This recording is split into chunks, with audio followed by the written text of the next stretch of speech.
비 내리는 산속. 3일째 같은 자리를 떠나지 못한 한 할머니가 있습니다.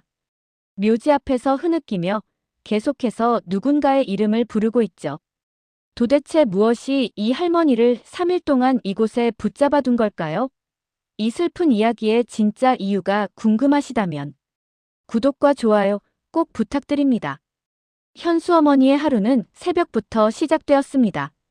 아직 어둠이 짙게 깔린 골목길을 따라 우유를 배달하며 하루를 열었습니다. 차가운 공기에 손과 발이 시렸지만 아들을 생각하며 열심히 일했습니다. 아침이 되면 곧장 식당으로 향했습니다.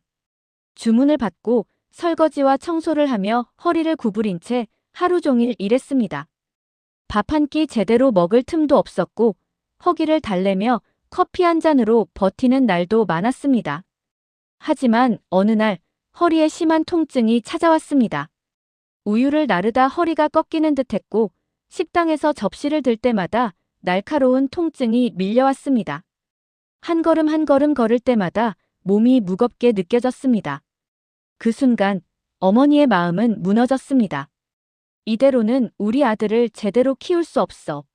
내가 쓰러지면 우리 아들은 누구도 돌봐주지 않아. 눈물이 목구멍까지 차올랐지만 그녀는 결심했습니다. 현수 어머니는 결국 아들을 데리고 살 여유가 없었습니다. 일자리도 방 한 칸도 없던 그녀는 눈물을 삼키며 친언니 집 문을 두드렸습니다. 언니, 잠시만 맡아줘.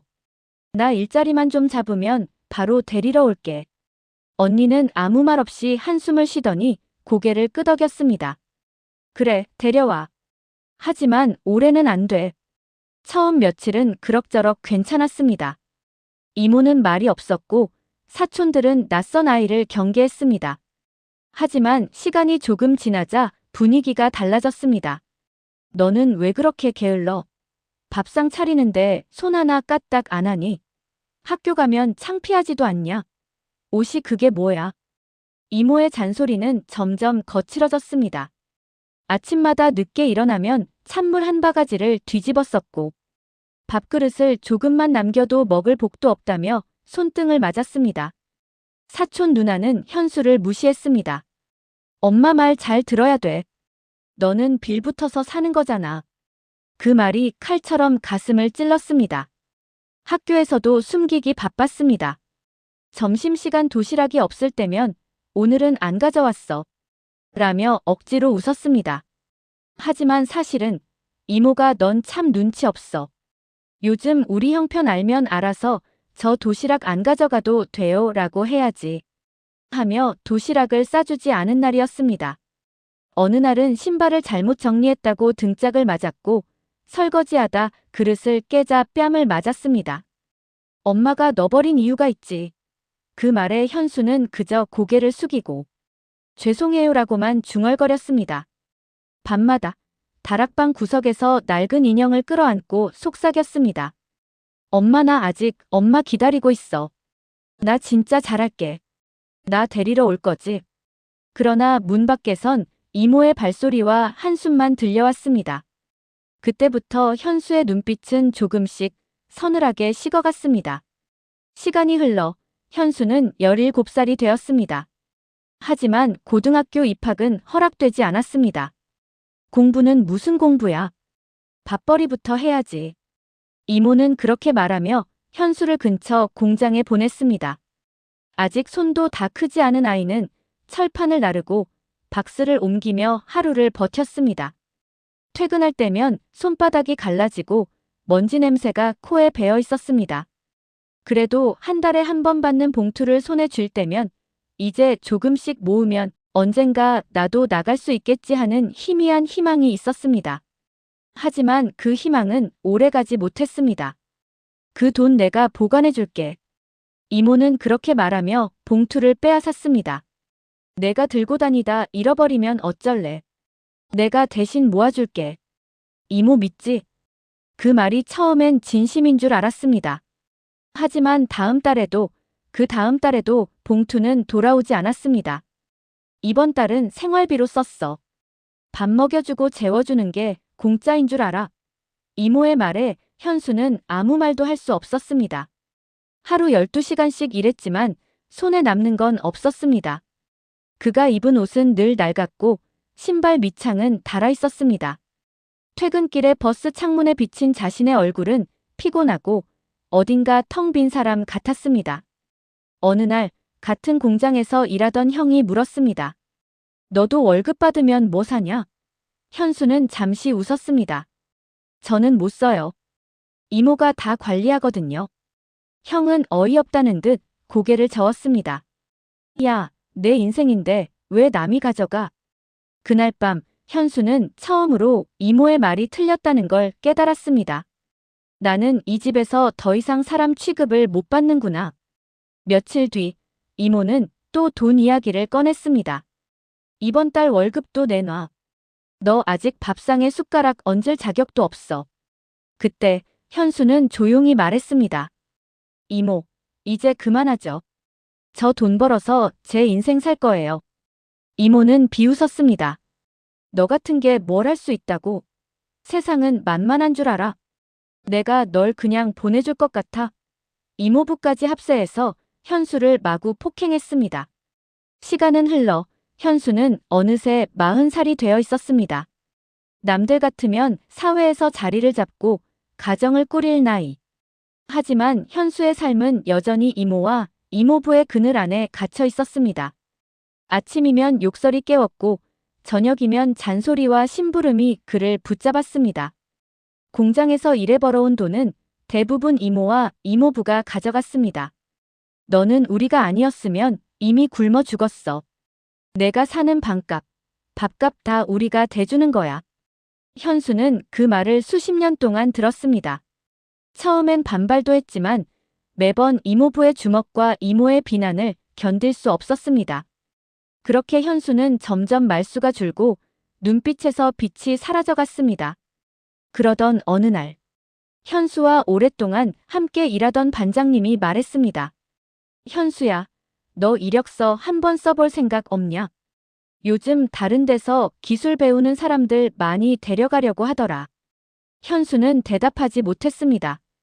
이모와 이모부 없이 살 수 있을까? 아니, 살게 해줄까? 반장은 조심스럽게 덧붙였습니다. 넌 더 잘 살 수 있어. 여기서 이러고 있을 사람이 아니다. 그 말은 현수 마음속에 조용히 떨어진 돌멩이 같았습니다. 작지만 분명한 울림이 있었습니다. 그날 밤 현수는 조심스럽게 말을 꺼냈습니다. 이모, 저 다른 공장에서 일해보려고 해요. 지금보다 더 배울 것도 많은 곳이라. 말이 끝나기도 전에 이모는 식탁을 내리쳤습니다. 누가 허락했어? 내가 내 마음대로 사는 사람이야? 이모부는 차갑게 웃으며 말했습니다. 내가 나가면 우리가 손해야. 이 집에서 나가려면 평생 갚지도 못할 빚부터 갚고 나가. 그 말은 사실이 아니었습니다. 하지만 이모와 이모부는 늘 그렇게 현수를 묶어두었습니다.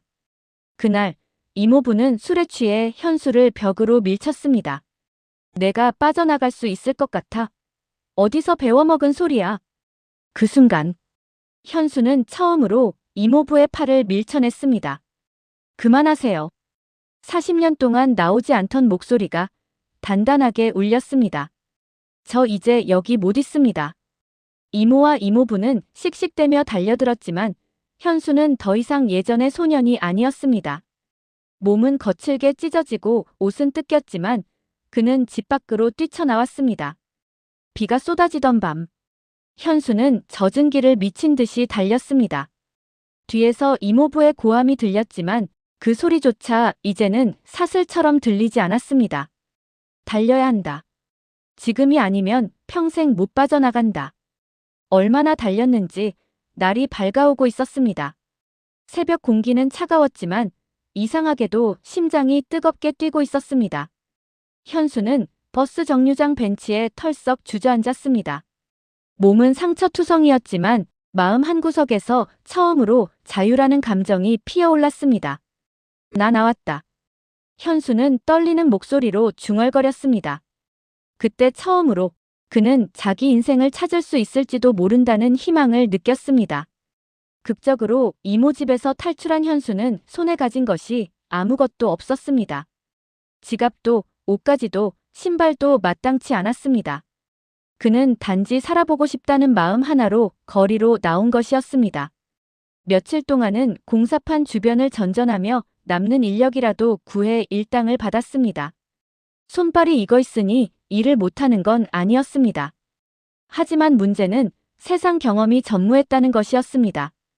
평생 이모의 통제 아래 살았고 돈을 제대로 만져본 적도 없는 남자에게 바깥 세상은 너무 거칠고 낯설었습니다. 어느 날 공사장에서 알게 된 사람이 다가와 말했습니다. 일 더 크게 하고 싶지? 지금 투자만 하면 큰 현장 들어갈 수 있어. 현수는 의심할 줄 몰랐습니다. 그저 이제는 내 인생을 제대로 살아보자는 마음뿐이었습니다. 그 사람이 건넨 말은 달콤했고 현실 같은 꿈이었습니다. 네가 친동생 같아서 그래. 내가 잘 챙겨줄게. 현수는 평생 만져보지도 못했던 몇 달치 월급을 한 번에 넘겼습니다. 그리고 그 사람은 사라졌습니다. 연락도, 주소도, 이름도 모두 허위였습니다. 현수는 그제야 깨달았습니다. 아, 또 이용당한 거구나. 그 일 이후 현수는 일을 제대로 할 수 없었습니다. 손에 도구를 쥐면 그날이 떠올랐고 사람 목소리를 들으면 이모의 비난과 사기꾼의 말이 함께 겹쳐 들렸습니다. 점점 손이 떨리고 숨이 가빠지고 공사장에서 실수도 늘어났습니다. 야, 정신 차려. 이러다 다친다. 사람들은 화를 냈지만 현수의 문제는 화로 해결될 수 있는 게 아니었습니다. 그의 마음속에서는 40년 동안 억눌린 고통과 최근의 배신이 함께 터져버린 상태였습니다. 결국 현수는 해고됐습니다. 일이 끊기자 그는 하루하루가 버티기조차 어렵게 되었습니다. 며칠은 찬물로 세수를 하며 버텼지만 이틀, 사흘, 일주일. 시간이 지날수록 씻지 못해 냄새가 나기 시작했고 어느새 사람들의 눈길이 그를 밀어냈습니다. 현수는 결국 공원 벤치에서 하루를 보냈습니다. 그리고 그 하루가 일주일이 되고 한 달이 되고 제법 긴 시간이 되었습니다. 거리의 시간은 잔인했습니다. 겨울이면 동사할까 두려웠고 여름이면 사람들의 시선이 더 아팠습니다. 어쩌다 일거리를 구해도 오래 버티지 못했습니다. 밤마다 콩 볶는 소리만 나도 놀라 깨고 누군가 조금만 큰 소리로 말해도 몸이 굳었습니다. 사람들은 그를 이상한 사람이라 했지만 그의 마음은 이미 지쳐 쓰러져 있었습니다. 그리고 어느새 10년이 흘러 있었습니다. 현수는 스스로에게 물었습니다. 나는 왜 이렇게 된 걸까? 그에게는 가족도, 집도, 돈도, 누구의 기억 속에도 머물지 못한 인생만 남아 있었습니다. 거리의 바람은 차갑고 싸늘했습니다. 며칠째 제대로 먹지 못하고 비에 젖은 채로 자던 현수는 결국 심한 몸살 감기에 걸렸습니다. 온몸이 떨리고 열이 오르는데 일어설 힘조차 없었습니다. 그는 조용히 중얼거렸습니다. 나는 여기서 끝나는 건가? 축 늘어진 몸으로 벤치에 기대어 신음하던 그때 한 여자가 천천히 인도를 지나가고 있었습니다. 작은 장바구니를 들고 집으로 돌아가던 길이었습니다. 그녀는 길가에 쓰러지다시피 앉아있는 남자를 보고 발걸음을 멈췄습니다.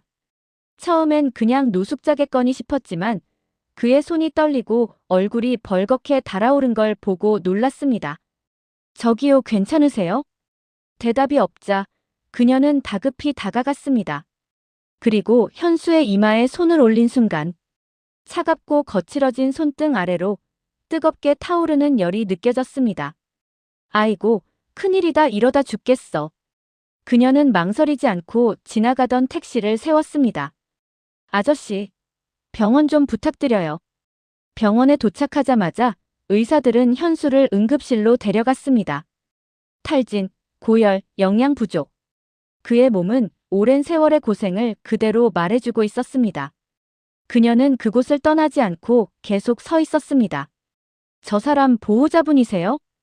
아니요, 그냥 길에서 쓰러진 걸 제가. 가족도 없고 연락처도 없네요. 며칠은 누가 돌봐야 할 것 같은데. 그 말을 듣자 그녀는 한숨을 길게 내쉬었습니다. 그리고 조용히 말했습니다. 제가 챙길게요. 누군가는 도와야지요. 그렇게 그녀는 처음 보는 남자를 마치 오래 알고 지낸 사람처럼 간호하기 시작했습니다. 며칠이 지나고 현수는 열이 내려 얇게 뜬 눈을 떴습니다. 그 옆에서 의자를 베고 꾸벅꾸벅 졸고 있는 그녀의 모습이 보였습니다. 누구세요? 그녀는 놀라 눈을 떴습니다. 아이고, 깼어요?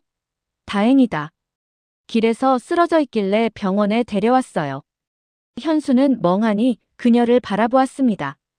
그녀의 미소, 그녀의 말투, 그녀의 손길 속에서 느껴지는 익숙한 따뜻함.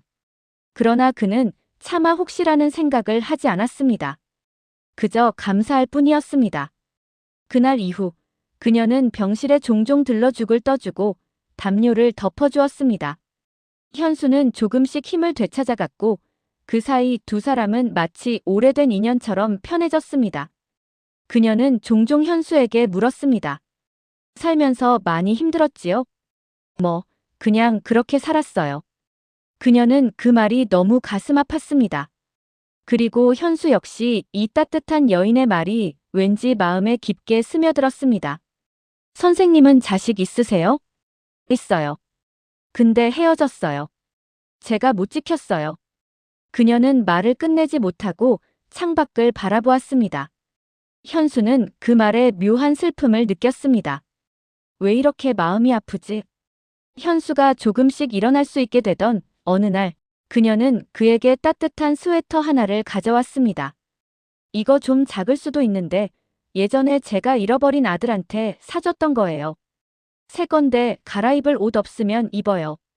현수는 스웨터를 손에 쥐는 순간 심장이 철렁 내려앉았습니다.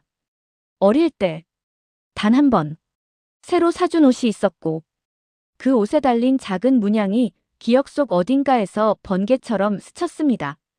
그리고 그녀가 작은 목걸이를 꺼냈습니다. 이건 제 아들이 어릴 때 하고 있던 거예요. 못 찾았지만 혹시나 해서 가지고 다녀요. 목걸이의 펜던트 모서리에 아주 작은 흠집. 현수는 숨이 멎을 듯 얼어붙었습니다. 그 흠집은 그가 5살 때 넘어지며 생긴 흠집과 완전히 똑같았습니다. 아주머니 이거 어디서? 그녀는 눈시울을 붉히며 말했습니다. 내가 잃어버린 아들이 5살 때까지 하고 있었어요. 그 뒤로 소식이 끊겼어요. 현수의 두 손이 떨렸습니다. 숨도 제대로 쉴 수 없었습니다. 그리고 조용히 떨리는 목소리로 그 아들 혹시 이름이 현수였나요? 뭐라고 했어요? 현수는 이미 눈물이 흐르고 있었습니다. 저예요. 저 엄마 아들 현수예요. 그녀의 장바구니가 바닥에 떨어졌습니다. 그녀의 다리가 풀리며 의자에 주저앉았습니다. 현수야, 너 정말 우리 현수니? 그녀의 손이 떨리며 그의 볼을 감싸는 순간 현수는 어린아이처럼 울음을 터뜨렸습니다. 엄마 맞죠? 왜? 이제야 왔어요. 그리고 둘은 서로를 끌어안고 오랫동안 울었습니다. 잃어버린 35년의 세월이 한순간에 무너져 내리는 듯 두 사람은 말없이 서로를 아는 채 세상에서 가장 뜨거운 포옹을 나누었습니다. 서로의 존재를 확인한 뒤 어머니와 현수의 삶은 마치 잃어버린 시간을 조금이라도 되찾으려는 듯 따뜻하게 흘러갔습니다. 어머니는 새벽마다 현수에게 따뜻한 국을 끓여주며 말씀하셨습니다. 현수야, 이제라도 다시 만나서 참 고맙다. 현수는 그 말을 들을 때마다 가슴 깊은 곳이 저릿했습니다. 어머니의 손에는 세월의 흔적이 깊이 새겨져 있었지만 그 손길은 누구보다 따뜻했습니다. 둘은 함께 시장도 가고 저녁마다 집 근처 공원을 걸었습니다.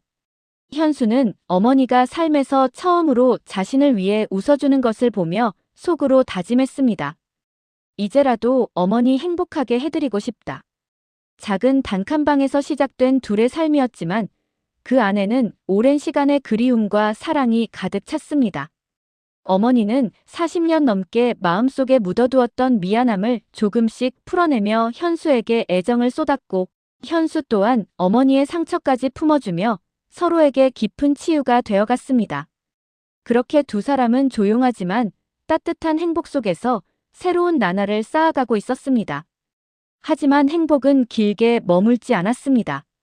어느 날 어머니는 현수가 평소보다 심하게 숨을 몰아쉬고 얼굴이 창백해지는 것을 알아챘습니다. 현수야, 어디 아파? 얼굴이 왜 이래? 괜찮아요, 어머니. 그냥 피곤해서 그래요. 하지만 그날 밤, 현수는 참지 못하고 쓰러지고 말았습니다. 어머니는 떨리는 손으로 119를 부르며 계속 외쳤습니다. 제발, 제발, 우리 아들 좀 살려주세요, 제발. 병원에서 각종 검사가 진행된 뒤 의사는 조심스럽게 말을 꺼냈습니다. 유감입니다만 암이 상당히 진행된 상태입니다. 발견이 너무 늦었습니다. 순간 어머니는 의자에서 힘이 풀려 그대로 주저앉았습니다. 그리고 의사에게 간절히 물었습니다. 선생님, 제발, 제발, 우리 아들 살릴 방법이 없을까요? 현수는 침대 위에서 어머니의 손을 붙잡고 힘겹게 미소 지었습니다. 어머니 괜찮아요. 저 이렇게라도 어머니를 다시 만났으니까. 그걸로 저는 충분해요. 어머니는 그 말을 들으며 하염없이 눈물을 흘렸습니다. 이제야 함께 웃을 수 있게 되었는데, 이제야 서로의 이름을 불러줄 수 있게 되었는데, 운명은 두 사람의 행복을 시기하기라도 하듯 잔인한 시험을 다시 던져놓은 것이었습니다. 암 진단을 받은 날, 현수는 아무렇지 않은 척하려 했습니다. 그런데 어머니는 의사 설명이 끝나자마자 조용히 손을 모으고 떨고 계셨습니다. 많이 아프니? 밥은 먹었니? 그 말은 마치 수십 년 동안 말하지 못했던 걱정이 한 번에 쏟아져 나오는 듯 했습니다. 현수는 고개를 저었습니다. 엄마, 괜찮아요. 이제야 엄마랑 살게 됐는데 저는 아직 행복해요. 하지만 그날 밤 어머니는 혼자 화장실 문을 닫고 소리 없이 울었습니다. 그동안 찾지 못해 미안했고 지켜주지 못해 미안했으며 겨우 다시 만났는데 또 현수를 잃을까 두려웠습니다. 그날 이후 어머니의 하루는 완전히 바뀌었습니다. 어머니는 현수의 침대 옆에서 거의 매일 밤을 지새웠습니다. 열이 오르면 물수건을 갈아올리고 목이 마르다고 하면 새벽 2시에도 편의점까지 뛰어갔습니다. 현수가 말렸습니다. 엄마, 좀 쉬세요. 저 때문에 이렇게 하다가 엄마가 더 아파요. 어머니는 조용히 그의 이마를 만졌습니다. 엄마는 내 숨소리 들으면 쉬는 거다. 그 말에 현수는 그동안 받지 못했던 사랑이 밀려와 가슴이 아려왔습니다. 어머니는 처음 와보는 대형 병원이었지만 간호사에게 물어보며 수첩 가득 약 시간, 검사 일정, 현수가 먹으면 안 되는 음식들을 적어 넣었습니다. 어머니는 자신이 먹던 식사도 가끔 건너뛰고 현수가 먹고 싶다고 말한 건 어떤 것이든 구해왔습니다. 어느 날 현수가 힘든 항암 치료 후 숨을 고르고 있을 때 어머니가 그의 손등에 살포시 손을 얹었습니다. 현수야, 나한테 다시 와줘서 고맙다. 이제는 엄마가 내 인생 끝까지 지켜줄 거다. 그러니 포기하지 마라. 끝까지 우리 같이 가보자. 그 말에 현수는 처음으로 눈물을 쏟았습니다. 어머니의 손은 세월에 지쳐 거칠었지만 세상 그 무엇보다 따뜻했습니다. 치료가 힘들어 밤중에 고통을 참지 못해 신음하는 날이면 어머니는 병실 밖 복도에서 조용히 벽을 붙들고 기도했습니다. 제발 이 아이 좀 살려주십시오. 제가 대신 아플 수 있다면 저를 데려가시고 이 아이는 살려주십시오. 현수야, 우리 조금만 더 버티자. 엄마가 내 손 절대 안 놓는다. 내가 살아야 엄마도 산다. 현수는 어머니의 손을 잡고 속삭였습니다. 엄마, 저 살아볼게요.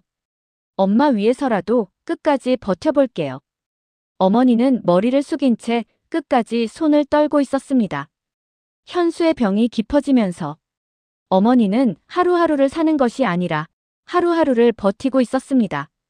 의사는 말했습니다. 준비를 하셔야 합니다. 어머니는 그 말에 고개를 세게 저었습니다. 아니에요. 우리 현수는 다시 일어날 거예요. 이번에도 이겨낼 거예요. 하지만 의사의 눈빛은 조용히 깊이 흔들리고 있었습니다. 그날 밤 현수는 오랜 고통이 넘어가고 나면 오는 희미한 평온 속에서 어머니의 손을 잡았습니다. 엄마 여기 있어요? 그럼 있지. 내가 여기 있는데 우리 아들 혼자 두겠니? 어머니는 손등으로 그의 땀을 닦아주며 마치 아이 때처럼 달래주었습니다. 현수는 숨을 고르며 조용히 말했습니다. 엄마 이제 괜찮아요. 뭐가 괜찮아? 너 아프잖아. 아니에요. 엄마가 저 찾아줬잖아요. 그것만으로 저는 다 됐어요. 어머니의 눈물이 한 방울 현수의 손등 위에 떨어졌습니다. 현수는 천천히, 아주 천천히 어머니의 손을 더 세게 잡았습니다. 엄마, 저 행복했어요. 그 말은 어머니의 가슴을 찢어버리는 칼날이었지만 동시에 평생 듣고 싶었던 말이기도 했습니다. 현수야, 현수야 일어나. 엄마 왔잖아. 엄마 여기 있잖아. 어머니는 가슴으로 현수를 끌어안으며 말이 되지 않는 말들을 계속 흘렸습니다. 그 순간 어머니의 눈에 현수가 어린 시절 이모집에서 구박받던 얼굴이 떠올랐습니다. 밥 한 숟가락 제대로 먹지 못하고 밤마다 다락방 구석에서 눈물을 흘리던 아이, 손바닥이 갈라지고 낡은 신발을 신고 공장일을 하던 모습, 돈을 빼앗기고 홀로 거리를 떠돌던 노숙 생활의 시간들. 내 새끼가 그렇게 살아왔는데 엄마가 그동안 지켜주지 못했구나. 그 모든 날들 다 내가 못 지켜줬구나.